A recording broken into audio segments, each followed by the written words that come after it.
Earlier today, we informed Tom Lawan and Martin Mayhew that they may have been relieved of their responsibilities with the team. Oh woman, don't treat me so mean. You're the meanest old woman that I've ever seen.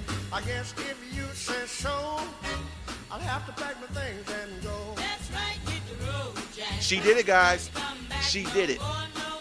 Whether it will mean something in the long run, whether she'll hire the correct replacement or not, she did what was necessary. She did not wait for the end of the year. It's the goodbye week. This is the Hindsight 20 podcast, a special edition of the podcast. I'm your host, Jerry Mallory, giving you all things, news, views, opinions, entertainment for your Detroit Lions. Love them, hate them. You will listen to this and you will be informed and hopefully entertained. So, as you know, the normal schedule is Mondays / the day after a Lions game. So you will hear from me this Monday, although there's a bye week. But when something like this happens, you have to stop what you're doing. You have to hit the brakes really hard. You have to call that Omaha Peyton Manning audible, and you have to get on here because this is huge news. Changing the landscape of the Detroit Lions from top to bottom. Martha Ford has done just that, so we're here to talk about it. Let's take care of a little housekeeping before we get into the meat and potatoes of the show. As was mentioned, this is the Hindsight 20 podcast. I'm your host, Jerry Mallory. This is show number 2. Show number 2 is supposed to hit this upcoming Monday, but this is a special edition. As you know, I can be heard, not just myself, but the whole network, DetroitSportsPodcast.com. Now, go to iTunes, subscribe. Once you subscribe, you don't have to look for us each week. You don't have to manually go to us each week. Each and every day when there's a new show, you subscribe, you go to your iTunes, and boom, it'll be right there. Whether it's Doc or Jock, whether it's talking about the Tigers, whether it's the Fantasy Nerds, it'll all be there, including myself. For Android users, I really like the Podbay application. Go to Podbay, download it, type Detroit Sports Podcast, and boom, we'll be right there. So you know how to reach us. Let's talk some Detroit Lions. Let's talk this move. It's a monumental move. And when something like this happens, you want to know where you were when this happened. We'll look on this 10 years from now and say, where were you when Martha Ford made her first huge move as Detroit Lions owner? And just to give you a little insight of what I mean by that, if I name certain moments in sports history, you can think back to that moment, but you'll think back to where you were when that moment happened. For instance, in 2006, where were you when the Detroit Tigers clinched the pennant in the AL going to the World Series? You already know. Where were you? What were you doing when Maglio hit that home run? I'll tell you what I was doing just to give you a little clarity of what I mean. So I'm sitting there. And the game is going on. Actually, not sitting there. I'm standing. I'm working at CVS at the time, going to college. I'm a stock boy. And I've got my earpiece in. I'm listening to the game on the radio. And I'm doing what stock boys do, putting up groceries, putting up items there at the local CVS. So all of a sudden, my manager, and he's a huge sports fan like I am, he sounds upset. He goes over the PA, Jerry to the manager's office now. Jerry to the manager's office. He sounds annoyed. He sounds pissed. I'm like, uh-oh. I must be in big trouble. What did I do wrong? Needless to say, I walk into his office. He doesn't say anything. He simply points to the screen. He points to that screen. 3 seconds later, boom, Maglio Ordonez with the home run, and the Detroit Tigers are going to the World Series. What about when Matt Millen was fired? Where were you when that happened? I was working at Chase Bank at the time. Now, this is before Twitter and social media, and that access to information was as quick as it is today. I mean, it's 2008. You can still get access to information quickly, but not as quick. So I'm sitting there working, and one of my coworkers who just got off his break heard the news. And so I was working for Pro Football Central at the time, so it was time to write an article immediately.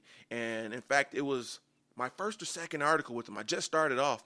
And the title was, Does the Apple Fall Far from the Tree?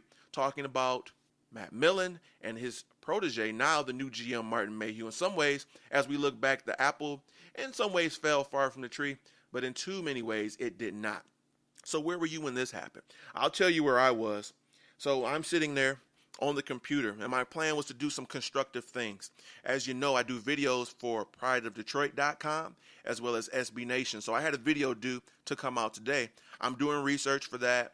or planning to do research for that. I was going to do a little research for the show this upcoming Monday, even a few financial things, my budget. I said, okay, I'm going to take care of all these things right now. It's around 11 o'clock. So I said, in order to do that, I'm going to give myself a little background music. So I cut on YouTube. Let's find a couple of songs to listen to while I'm taking care of some research, doing the budget, whole deal.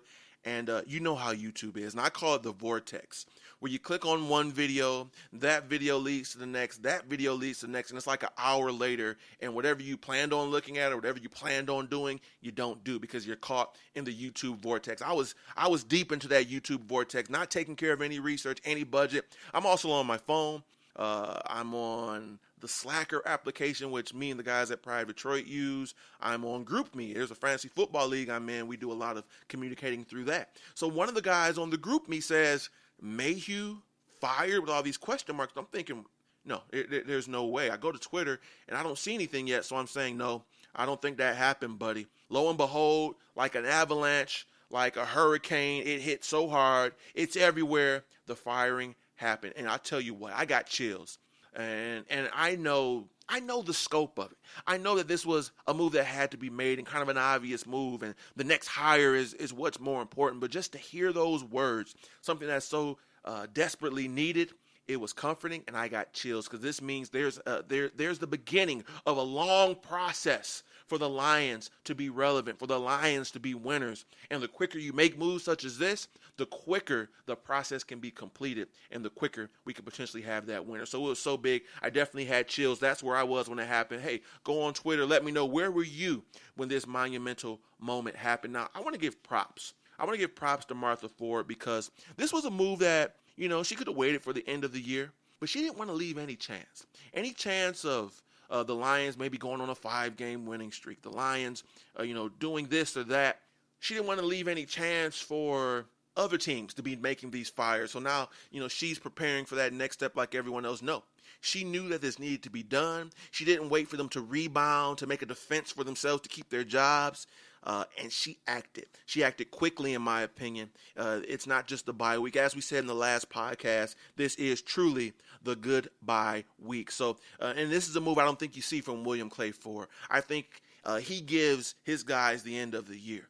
And even if the fire came, let's say we went 1-15, there's a good chance William Clay would make that move for the fire. But I don't see it happening after 8 games with the old regime. So that in of itself shows that there are some changes with Martha. She seems to be a little bit more proactive. We got a lot to talk about, guys, just to set the table. After I've given you my opening comments, we're going to talk about potential replacements. We have some caller questions that we were able to record. We have some questions from Twitter we're going to get into. We're going to talk about the legacy of Caldwell. We're talking about Stafford and Calvin, the future of so many things pertaining to the Lions. This is a special edition, as you know, so we're going to give you everything we got in that area with this huge firing.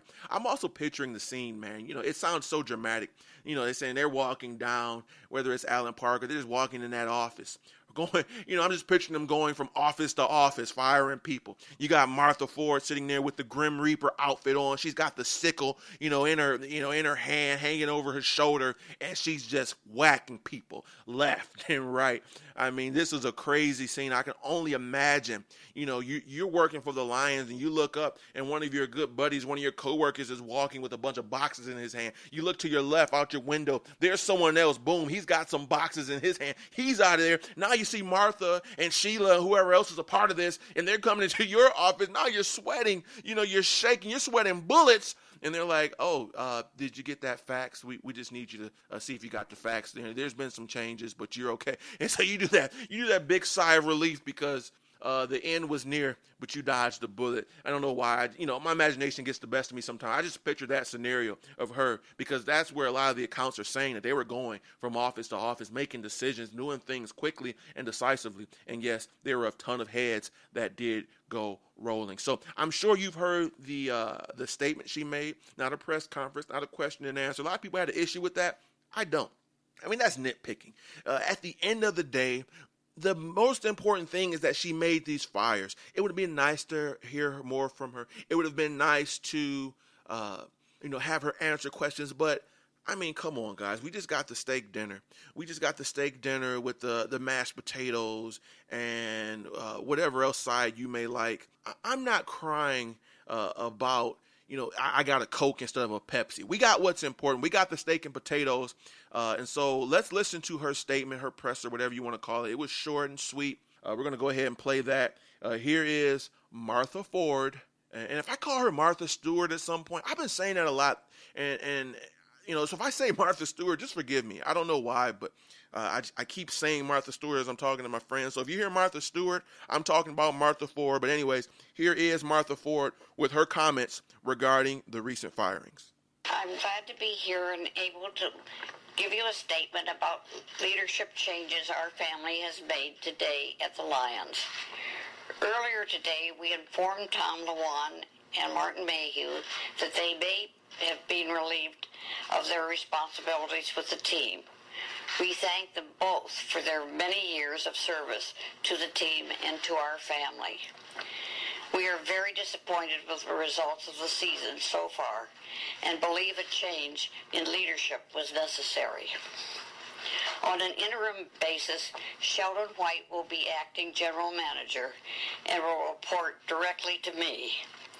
On the business side, Allison Mackey will be the interim COO and also report directly to me. I have informed Coach Caldwell of our decisions. Also, no changes have been made to our coaching staff. As of today, we are beginning a national research search for the best leadership to manage our team going forward. I want to assure our fans that we intend to identify and hire the very best leadership in order to produce a consistently winning football team. Our fans deserve a winning football team, and we will do everything possible to make it a reality. I also want to make clear that we have no intention of giving up on the season. We expect our team to compete, improve, and win. Thank you for your time today. Okay, I want to first and foremost acknowledge the fact that she acknowledged us as fans. It's refreshing. Now, it's just a statement, and it's something that, most coaches, most players, owners will say, the fans deserve a winner. But let's keep in mind with what has been happening here in Detroit, where Caldwell, when they're struggling and someone mentions the fans, he basically said, I don't care about the fans. I'm worried about my players. I'm worried about this and that. Where Stafford pretty much says the same thing. And you look at things like him in the locker room, he's like, hey, you know who we're playing for, referring to him and the other players. So for us not to be acknowledged when consistently week after week after week we sell Ford Field out, and I know that you have to play for yourselves and play for your coaches, but for us not to be acknowledged, and for a guy like Caldwell who really just pissed a lot of people off, including myself, just a few weeks ago when he pretty much just said, hey, screw the fans, I'm worried about my coaches and I'm worried about, other players and things, I'm not worried about you. Just to hear her acknowledge the fans felt good, okay? We're a battered and bruised group. We can try to, paint it however you want. We're a battered and bruised group as Detroit Lions fans. So to hear her say that was very refreshing. Now, a few things. Her number 2, you would think Bill Ford, man, but ever since William Clay was gone, Bill Ford Jr. has just not been there. He wants control, and there's been rumors of, a little rift between them from a business standpoint, Bill Ford and Martha. All we know is this: he's not the guy. It's going to be Sheila Ford. Now, it's funny. I went to look up and see a little bit about Sheila Ford. When you type in Sheila Ford on Google, you're not going to get the Sheila Ford that we're looking for. You'll be entertained by a little bit of R&B music, but we don't know much about Sheila Ford, so we can't really comment on her. Supposedly, Sheldon White is respected in many football circles, but, he's a placeholder. I really don't see anybody in this organization, including Brian Sanders, staying after this thing is over. He's a placeholder, and that's pretty much all we can say about him at the moment. So, there are minor things that need to be done. If there's injuries, if there's an opportunity to sign someone off the waiver wire for us to have to put someone on waivers or on IR, you need someone in there to do it.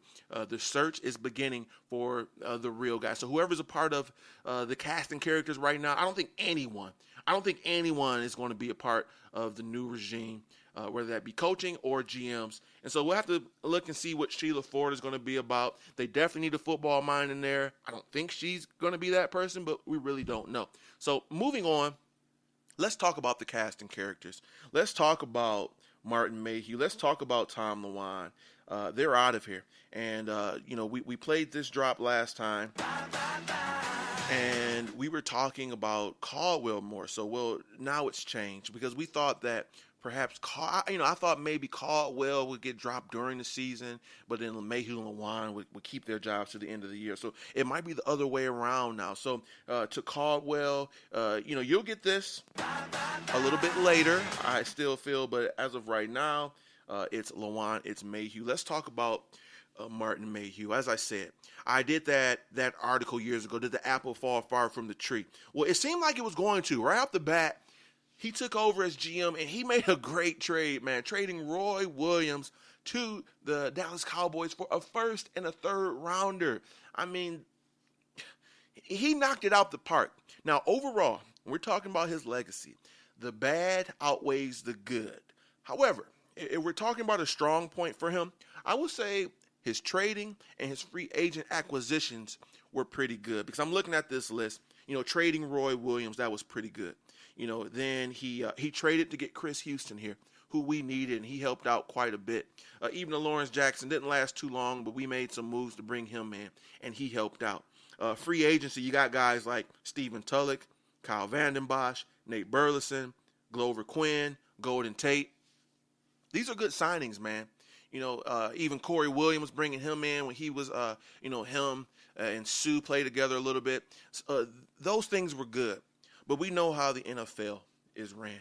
We know how the NFL is done. We know how teams are successful. It's through the draft. The best teams have 85% of their roster being drafted, like a Green Bay.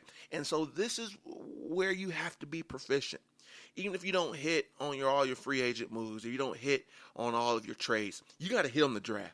And I can name 50 guys, but just a few of the guys that really stand out, because we drafted them in the first 3 rounds. And these are guys that right now, would be in their 5th year, in their 6th year. These are guys that when you draft right, they are on other teams in their 3rd, 4th, and 5th year, and they're contributing. They're Pro Bowlers, Clay Matthews and Randall Cobbs and Sheriff Floyds and Xavier Rhodes. I'm naming guys in our division, and I can go throughout the whole NFL and name guys that have been drafted in the first few rounds and are superstars and studs now, going to their 3rd and 4th and 5th year. And yes, those teams have duds too. New England has duds. Green Bay has duds, but ours was just too much. It was too egregious. And so you got names like Javid Best, and you got a guy like Ryan Broyles or Titus Young. Now, the issues with these guys are there were red flags already. You took the risk and you failed. Javid Best with the concussion, Broyles with the injury, Titus Young with off the field issues. And so you just kind of put yourself in that spot. Michael LaSure is tough, because I really like that pick, and who knows in terms of the Achilles, if he never injured himself, how good he could have been. Now, there are people that come back from Achilles, but everyone responds to injuries differently. And maybe this is where his work ethic was coming into play, because if he was naturally gifted, has this monumental injury, maybe if he worked harder, he could have been someone. And maybe that's something that you can look into before drafting a guy too. But then you have a Bill Bentley. This is a 3rd round pick. And this is one of the guys where he was drafted there. You're like, huh? Bill Bentley? What? Every now and then, we're not draft experts. So you'll hear a name, and it's like a little bit of a head scratcher. Perhaps it was a reach on where they picked him. But when it was a head scratcher, and it's a reach, and it happens time after time, and that player doesn't pan out, then you have an issue. Gabe Wright. Now, let's talk about Gabe Wright for a second. Now, here's a guy, and it's so young because he's in his rookie year. We traded a 3rd round pick for him to hop back into the 4th round. Now, a team that has all these draft picks and potentially – 1st, 2nd, 3rd pick. We don't have the 1st, 2nd, 3rd pick in the 3rd round anymore. That's like a 2nd rounder in many ways. It's gone because of Gabe Wright, a guy who is not even dressing. So Kyle Van Noy, I can go on and on and on about many of the miscues of Martin Mayhew. The 2 biggest miscues, though, And the two biggest reasons why we are 1-7, why his job is gone, is yes, the 2014 draft. Yes, it's the first round. I've been talking about that, whether it's on Private Troy. I've been talking about it on the first. I'm going to keep talking about Eric Ebron, and he is looking better. When you look at the guys that were drafted after him, especially Aaron Donald, it's just no excuse, man. It's no excuse at all. And so that's one of the biggest reasons why. And then how he handled the Ndamukong Suh situation, and that piles over into not drafting Aaron Donald. That piles over into just letting Nick Fairley walk, not looking for an adequate replacement. Not being risky enough to franchise him, which I don't think they should have done. And that's something where we're going to be getting into Tom LeWine in a second, the king of the restructure. But you don't, you table discussions. You're trying to play hardball. You call up discussions. Whereas you offered him $18 million during the offseason. He went to Miami for about 20. If you offer him 18, or even, I think if you offer him 17 during the season, there's a good chance he would have signed. But even if he wouldn't have, you would at least had an opportunity. And so, the way he handled the Suh situation, the way he handled this last draft in 2014, there's no excuse. And so, yes, letting future Hall of Fame players walk, not drafting potential future Hall of Famers, all the draft picks. Yes, he did good at trades and free agency, but the bad outweighed the good on so many different occasions, and this is why he had to go. Now, moving on to his buddy Tom LeWine, it's the king of the restructure, robbing Peter to pay Paul. Time in, time out. This is why Calvin Johnson's cap hit is astronomical. This is why we couldn't even franchise Suh. We restructured so much. He was due so much money that we couldn't franchise him, because he would have got 125% of his salary, and he would have made about close to $30 million this year because of the restructures. So Tom LeWine definitely is part of this too. And this is why he's gone. The business and the way they handle these contracts, all the dead money. Now things are looking a little bit better. The dead money is coming off the books, but all the years that the dead money has been there, prohibiting us from making extra free agent moves, robbing Peter to pay Paul, it was time for him to go as well. We're going to take a break, guys, in just a second. When we come back, we're going to talk about those potential replacements. We're going to talk about Stafford and Calvin going forward, as well as get to some of your listener questions, as well as a little bit of audio from a few of our listeners, so hold tight. Your ad can be right here on the Detroit Sports Podcast Network, specifically the Hindsight 20 podcast with Jerry Mallory. Listen, it's simple. Let's do some business. I'm an up-and-coming podcast. Maybe you're an up-and-coming business. Maybe you're an established business. You already know the demographics. If you're listening to a sports podcast, it's going to be young gentlemen. Young men is a great demographic to make some money. So if you want to have a little business done with this show, you can email me, Hindsight20, that's hindsight, the number 20 @gmail.com. Your ad can be placed right here. We can make a little money, do a little business. You know how podcasts are supported. And yes, those listening, if I'm going to back you, they're going to believe me. And you're going to have a little bit of traction for your business. So let's make it happen right here on the Hindsight 20 podcast.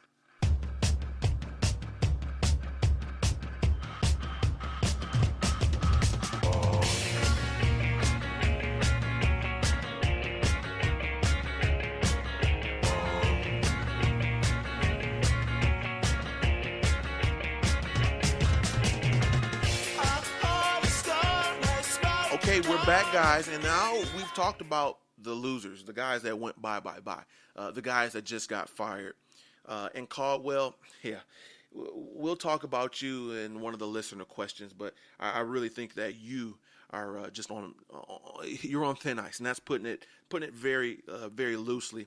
Let's talk about some of the replacement options. And these replacement options fall into several categories. You've got up-and-comers. You got guys that have been GMs before, looking to get a new gig. You have some, I would say, legacy coaches that have done some wonderful things as coaches. Maybe they're no longer in that capacity, and they could step into a realm of controlling a team. And we have current GMs on teams that maybe will be moving, having to change the scenery. And then you have some retired names, and there's a lot of different options here. So to name some up-and-comers, you've got Duke Tobin. Now, this guy is from the Cincinnati Bengals. Supposedly, he makes a lot of the moves there in Cincinnati. And that team, and not just because they're undefeated this year, you have to keep in mind they've made the playoffs. I want to say, 3-4 years in a row. They have a lot of young talent. and they have had an eye of finding guys. When they take risk on guys, it seems to work. Unlike Mayhew, he takes risk on a Titus Young, it doesn't work, a Michaela Shore, doesn't work. It seems like they're in Cincinnati, and Duke Tobin has had his imprint there. He's the assistant GM. They take risk on guys like Carlos Dunlap, and it's panned out so far. Or Vontez Burfict, it has worked so far. Or Pac-Man Jones, and it's worked. So that's one name to think about. Elliot Wolf. Now the name about Wolf, the Wolf clan, the Ron Wolf. This guy is young. He's 32 years old, and many people think he's a bright spot. He has success in the capacity he is now. Lastly, it's Eric DaCosta. This guy is with the Baltimore Ravens. They're saying he's next in command. Ozzie Newsome, one of the best GMs in the past 15 to 20 years, been getting it done ever since the Ravens moved to Baltimore. I know Cleveland fans hate the fact that he was going to be the one constructing their team before they folded and left for Baltimore.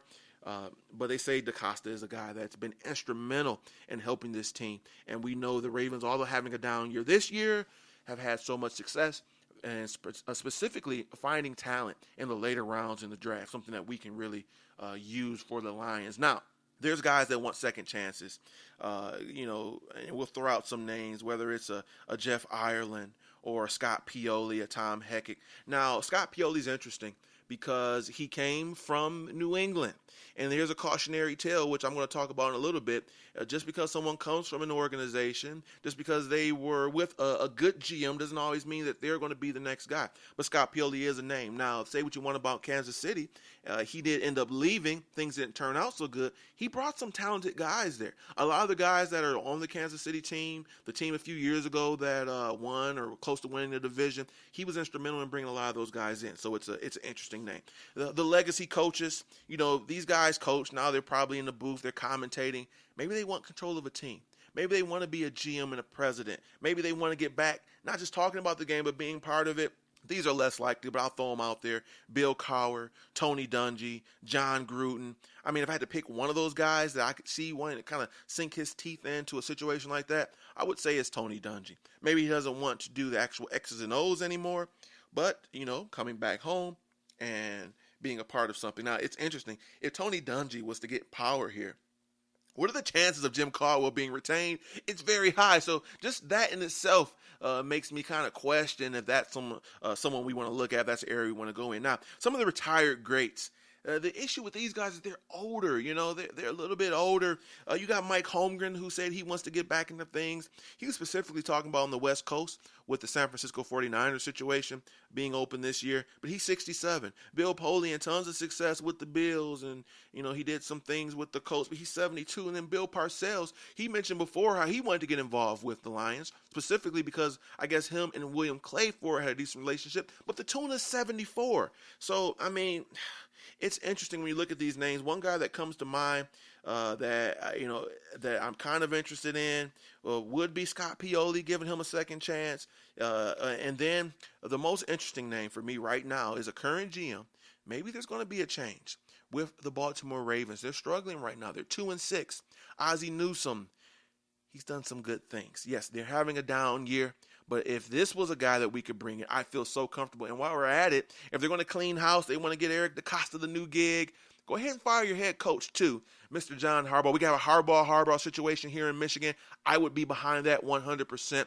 But, he's under contract. He's with a team right now. So it's difficult to look and to peg a guy. And because what I want preferably is not for an up-and-comer. We've tried that. I want a known commodity because I don't trust the forwards to evaluate an unknown commodity, an up-and-comer. We don't know who their advisor would be. I would love to see a guy already that's had success come in.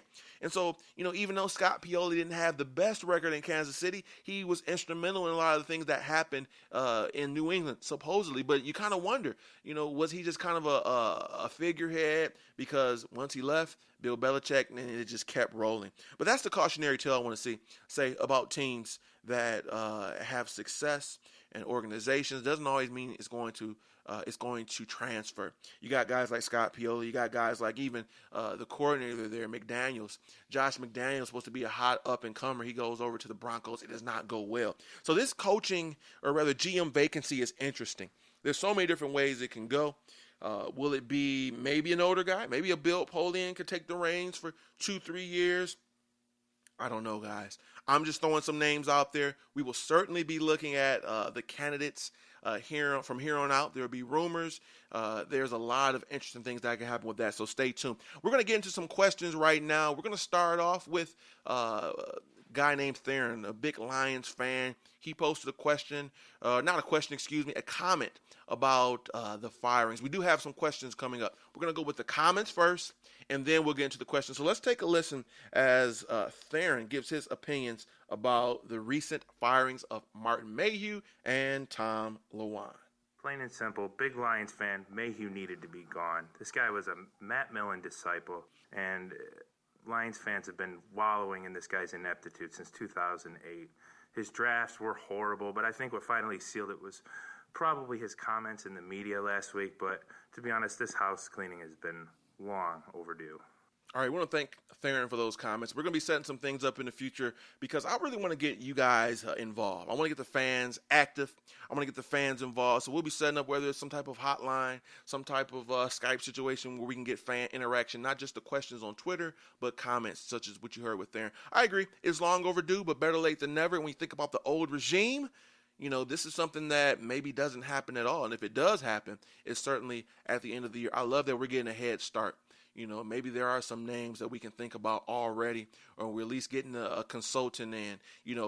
In terms of a guy, an advisor, we got the first crack. We're the first team that's going to need a current advisor that maybe is not associated with the team. So I love the fact that it did happen. Long overdue, but like I said, better late than never. Now, the next guy we're going to listen to name is Kevin. You'll be hearing him on the Pistons podcast that we have coming out soon. But let's take a listen. Kevin's thoughts about it. He's not so happy. A lot of us were celebrating. Myself, I was very pleased. Let's hear what Kevin had to say about the firings. First thing I thought was it was a very obvious move. I can't really get too excited about it because it's something that should have happened by now, and there was no way that they could stay after just the debacle that they've turned the Lions organization into at this point. But what concerns me more is that we have an owner who's 90 years old, and honestly, nobody knows what kind of decisions she's going to make. Nobody knows if what her football acumen is regarding this. And so I'm not sure I trust her to make the right hire. So definitely Lewan and Mayhew did have to go, but I'm not too excited yet. I have to see who they hire. And then not only that, have to see results. So until I see results, it's just kind of a very blasé move to me. Come on, man. Blasé? Really? I mean, I get the sentiment of what he's saying. For me, it's incomplete. Because, yes, we have to see who they bring in. We have to see what the results are. But this is what we do in sports talk. We look at moves and we look at the process before everything is said and done. So to say this is blasé, I don't agree with that. Yes, very well, they could bring in the wrong person. They could bring in the right person. And although this was a move that should have been done and we all knew it was going to happen, we don't really know. She's a new owner, and the track record for the Lions and their old regime says they get a longer time. They get to the end of the year. So don't really agree with a lot of things Kevin said, but I do appreciate the sentiment. Now, let's get into some of the questions. We don't have the lovely Telly joining us today. Special edition. Our schedules did not really merge, but she will be back answering the questions next time. So we're going to start off with Twitter. Now, there were two guys, at Al Landia, I want to say, and then also at R82Ness, both asking about the futures of Calvin and Stafford after these firings. Well, it's simple. There's more to consider than just do these guys stay or go in terms of who they are on the field, in terms of, the new scheme, the new approach. Money is always a factor. So let's give you some money figures for both of these guys. Starting off with Calvin Johnson. Wow, guys, he's due to make, in terms of a cap hit, $24 million. $24 million is going to go against the cap next year. Now, you cut this guy, you trade him, you'll still be responsible for $13 million. $13 million is going to be on our cap in 2016 if he's on another team. In 2017, $4.8 million in dead money will still owe Calvin Johnson. And then in 2018, $3.5. Now, that's a lot of money. And so you have to say, is it really worth getting rid of him if we're still responsible for, 20-something million over the next 3 years, whether we keep him or not? And so that's what you really have to consider. Now, you may want to say, hey, we'll bite the bullet. I'd rather free up 11, because you do free up $11 million in cap space if you trade or cut them. And so it really depends on the philosophy of the next guy, what he's thinking about. Now, I think the best case scenario, because Calvin's still a great player, and we could use him, we want him around, would be to do what Larry Fitzgerald did. Larry Fitzgerald being the ultimate team player, and Calvin's talking like he's a team player, saying he wants to win and wants to win in Detroit. Well, you know what? Put your money where your mouth is, literally. Now, it's hard to say, throw away all this money. Offer him a longer deal, another 5 years or so, with similar money, but not as much, taking a pay cut. This is what Larry Fitzgerald did. Fitzgerald had a big, monstrous deal, and they said, hey, man, we're not going to be able to keep you at this amount. We're going to have to cut you, or you're going to have to do a new deal. Now, Calvin's a little bit younger, and, it's hard to tell a guy to walk away from that amount of money. So it's an interesting decision they have to make. It's really no way to answer that, to be honest with you. Outlandia as well as R82 Nest. I would love to have something definitive, but I'm just going to throw some numbers for you to consider. This is definitely what the next GM is going to have to consider, some of these numbers that I'm throwing away now. For Stafford, $22 million on the cap next year. These are huge numbers, guys, and that's what's really unfortunate. You get rid of him next year, it's going to be $11 million in cap money. That's going to be dead. So, he could be playing for the Cleveland Browns and will still be $11 million less in the cap. And in 2017, it's 5.5 of dead money. I think Calvin's is more up in the air. In my opinion, Stafford, on the one hand, he would probably garner more interest because the contract is shorter. He's a quarterback and he's younger. But also, his contract is probably easiest to swallow, so to speak, because it's only for 2 more seasons after this one, and because he's a quarterback. Now, if we're rebuilding and we're drafting a Hackenberg or we're drafting a Goff, you still want Calvin, or rather, you want Stafford there. So those 2 years, you kind of eat that money and you're grooming the next guy. So if I had to pick between the two, who do I see being here more than likely? It's tough. I could see both staying or going. It really depends on the next GM, but I guess Stafford would be the guy I would say. I could say would more than likely still be here. Now, that's contrary to a lot of reports. We're saying, yeah, Stafford's job is not safe, but you can say that about everyone. But I really appreciate the question. Now, Outlandia, he followed up with a question about Jim Caldwell and his future. They'll probably give him the end of the year. If the Fords did not fire him right now, along with Mayhew and Lewan, I don't see them doing it at any other point. Maybe if we lose 4 or 5 more in a row. But realistically, it's going to be up to the new GM. I don't think you bring in a new guy and say, yeah, you have to keep this guy. It usually doesn't work like that. And that's something that's talked about in contract negotiations when you sign up with a team. There have been times where, like a Jason Garrett, where the Cowboys and the owner say, hey, no matter what, you got to keep this guy on board because we like him. I don't think that'll happen with Caldwell. He'll probably keep his job for the rest of the year, and then he'll be ousted at the end of the year. Now, the last question was Ray. He was using the GroupMe app. Pretty good question. He asked, why did Martha Ford express that there is no giving up on the season when rebuilding seems like the only option? Pretty good question. Thanks for that, Ray. It's simple. She's saying what she's supposed to say. And, if you're an owner, you're a coach, you're a player, you're never talking about let's tank, let's trash this thing. Deep down inside, she has to also consider the money factor. Although rebuilding would look better and having a top pick to give to your new GM looks better, the more we lose, the more than likely that fans don't come, that merchandise isn't bought. So there's money factors to consider. And there's the losing culture, too. If we can kind of rally and get some wins, that affects the psyche of some of the players that will still be here. And overall, it's your product you want to win. You're not playing for a draft position. Now, that's different from us as fans or the media, however you want to word it. We're a little bit detached from wins and losses sometimes because we do look at the bigger picture. Man, if I could suck for luck, if I could, we've seen situations where, a fan base will say, let's tank, let's lose, let's get LeBron James, let's get Andrew Wiggins. But players and coaches and by extension owners will never go down that route. Now, they'll never admit it. Now, sometimes they may feel that way, Ray. They may want to lose and get the better choice, but they'll never say it out loud. So whether she feels that way or not, we don't know. I think she really does want to win and keep winning this year. But even if she didn't feel that way, we'll never hear otherwise from her. But thanks for that question. So, guys, we've talked about Mayhew, Lewan. We've given reactions. We listen to Martha. We listen to you. I want to end this with a final pitch. A pitch to that next guy. Maybe it is, Elliott Wolf.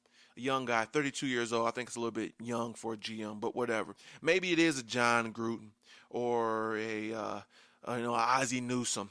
Why do you want to come to the Lions? What's appealing? What would make you say, yeah, I'm going to step off from my Monday Night Football job? Or if it's Ozzie Newsome and he's got 3 and 4 offers, if he's been, getting fired from the Ravens, what's your draw? Well, number one, money rules all. And that's what Martha Ford has to realize. And so I'm going to speak on behalf of her. We're going to pay top dollar. We're going to pay whatever we need to bring in the right consultant. We're going to pay whatever we need. Money is no option to bring in the right GM, the right president. Because when you're bad as you are, as a Lions fan base, as a Lions team, you got to overspend. You got to overpay. And at the end of the day, it will be worth it. Number two, yes, the fan base does play a role. When you have a fan base that's so rabid, when you have a fan base that wants a winner, you're going to have a packed stadium. You're going to have the merchandise and the ticket sales. And so you'll always be in a situation. Some would say because Lions fans are suckers, we'll always come, we'll always spend money. No, it's a diehard sports base here in Detroit, and football is king. And that plays a role as well. And that's probably the least important factor for a GM. But the fact that you have a rabid fan base means that you have a stadium that's packed. You will have merchandise. That's always good for business. And so that falls into your ability to sign free agents or your ability to get top dollar from this team. The free agent money is the next thing you want to talk about. Heading into this year, a lot of dead money that we have surrendered over the last few seasons are coming off the books. There's been estimates that we'll have anywhere from $25 to $35 million in cap space next year. We will be a player in free agency. There are some guys we need to re-sign, and yes, you do have to factor in signing draft picks. But even after that, we will have the ability to sign a few marquee free agents. Additionally, Calvin may be off the books. We don't know, as well as Stafford, which opens up things even more. We're slated to have several draft picks this year, compensatory as well as through trades. And so you could be looking at a situation where you're looking at a top 5 pick. You're looking at who knows how much money in free agency. And you're also looking at some players that are still young, and you can build a team around them. There's some guys still here, guys. We're not a Cleveland Browns. I can name some players that I know a GM would like to build around and build upon. Your DeAndre Levy's, your Ezekiel Ansah's, your Darius Slay's. These are solid players. You still have Glover Quinn that has a few good years left in him. On the offensive side, Amir Abdullah is promising. Golden Tate. Laken Tomlinson's playing better, believe it or not, guys, and that's someone that you can try to build other pieces on the offensive line with, along with Larry Warford. So there are some names here, and if you can build around them, whether that's you believing in Stafford or whether that's you wanting to go away from Stafford, there are pieces here. And so that's my sales pitch to you. I'm a salesman at this point. That's my sales pitch to the next GM for the Detroit Lions. We're going to offer you top dollar. The fan base here is rabid, and that filters into your ability to make future moves. You're going to have free agent money this year. You're going to have tons of draft picks this year, and there are some players that you want to build around. Guys, this has been an emotional, crazy roller coaster of a day. I want to thank each and every one of you for listening to this special edition of the Detroit Lions podcast, known as Hindsight 20 by Jerry Mallory. Like I told you, you can find us on iTunes. Go ahead and subscribe. You can go online to DetroitSportsPodcast.com, or if you're using Android, which I use, and I like to use this app, the Podbay app. We'll be back Monday. We'll still be talking Detroit Lions. It's the bye week. Everything that I had planned on talking about, everything that I was supposed to get into, well, when something like this happens, things change. But we'll definitely have some entertaining opinion pieces talking about, yes, Martin Mayhew, Tom LeWine, who's going to be next. In the next few days, there's a lot that can happen. So we're looking forward to what the future holds for this team. It's a monumental day. It's one of those days we're going to look back and say this was the beginning of some monumental changes for the good. And hopefully we're not looking back and saying, yeah, it was a big day, but they didn't execute after that. All in all, give me your opinions on Twitter. I'm at Jerry Mallory NFL. Email me if you want to. Hindsight220@gmail.com. I want to thank each and every one of you for listening. We'll be back this Monday. More Lions goodness to talk about. Until then, thanks for listening.